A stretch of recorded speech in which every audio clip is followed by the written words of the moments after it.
রাজনৈতিক গ্যারাকলে পরে 71 থেকে এই পর্যন্ত হাজার হাজার মানুষ পৃথিবী থেকে বিদায় নিছে শুধু রাজনৈতিক গ্যারাকলে।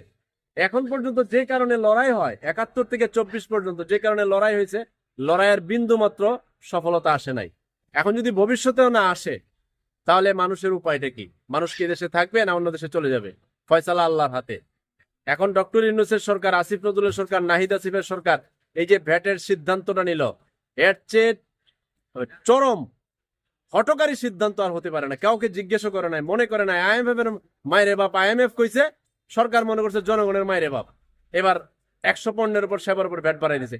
ইন্টারনেট সহ মোবাইলে কত বড় হারামি চিন্তা করেন। সরকার যে প্রথম চাঁদাবাজ আমি বলি, 100 টাকা রিচার্জ করলে 56.30 মানে 56 টাকা সরকারের, আর 44 টাকা 43 টাকা 70 পয়সার মালিক আমরা।